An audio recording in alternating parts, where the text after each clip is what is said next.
दोस्तों हाय, मेरा नाम है गौरव शर्मा और आपका स्वागत है मेरे चैनल ज़िंदगी कैसे चल रही है। अपने पहले एपिसोड में हम आपको दिखाने की कोशिश करेंगे वो पार्क जहाँ पर अभी कुछ समय पहले नरेंद्र मोदी जी आए थे, माननीय प्रधानमंत्री हमारे, और दिल्ली को कुछ वादे करके गए थे और उन वादों को दिल्ली की जनता ने बहुत ज़्यादा गंभीरता से लिया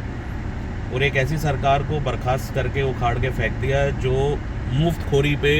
राज करना चाहती थी। यानी मुफ्त की चीज़ें छोड़ के दिल्ली की जनता ने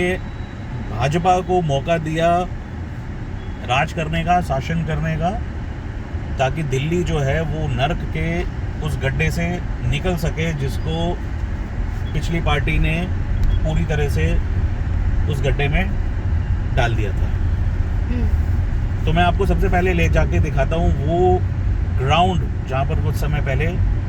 प्रधानमंत्री जी आए थे और उन्होंने अपना भाषण दिया था। मैं खुद गया था पर्सनली उस ग्राउंड में और उनका मैंने भाषण सुना था और ये स्टेटमेंट मैंने टीवी में नहीं, उनके मुंह से उस ग्राउंड में ही सुनी थी। तो मेरे सीधे हाथ पे है, उल्टे हाथ पे दिखा दिया, सीधे हाथ पे वही ग्राउंड जहाँ पर अभी तो मेला लगा हुआ है, पर कुछ पहले लगा था राजनीति का मेला, जिसमें माननीय प्रधानमंत्री जी आए थे और एक भाषण देके गए थे, जिसके बारे में मैंने आपको भी बताया। चलिए वीडियो माननीय प्रधानमंत्री जी या हमारी मुख्यमंत्री रेखा गुप्ता जी देखें, क्योंकि मैं एक मैसेज देना चाहता हूँ इस वीडियो के आखिरी में उन नेताओं को जो बड़े बड़े वादे तो करते हैं इलेक्शन के टाइम पे, पर इलेक्शन के खत्म हो जाने के बाद ऐसे गायब होते हैं जैसे गधे के सिर से सींग। तो ये अब लेफ्ट हैंड साइड में वो ग्राउंड आने वाला है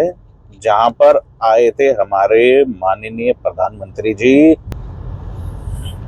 अभी तो यहाँ पर मेला लगा हुआ है, मगर ये वही ग्राउंड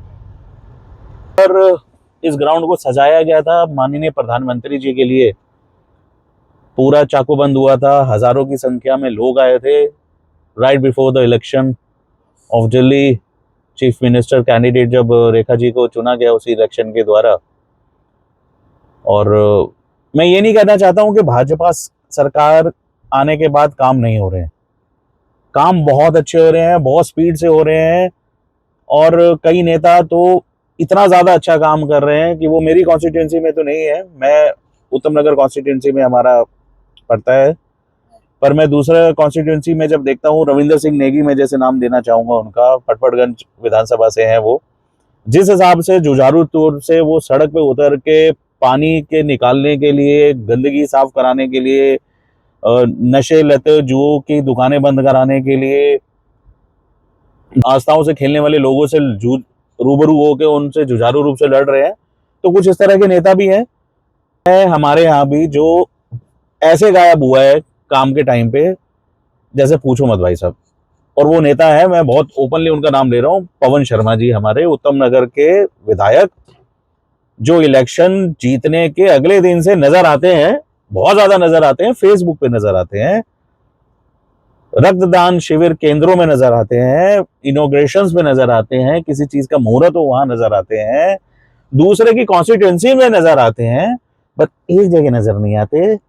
उनकी अपनी विधानसभा में। तो मैं आपको थोड़ी देर में लेके चलूंगा उनकी कॉन्स्टिट्यूंसी में, उनकी कॉन्स्टिट्यूंसी का हाल दिखाने। हाल ऐसा हो चुका है भाई साहब, लोग त्रस्त हैं, अपनी जेबों से पैसा खर्च करके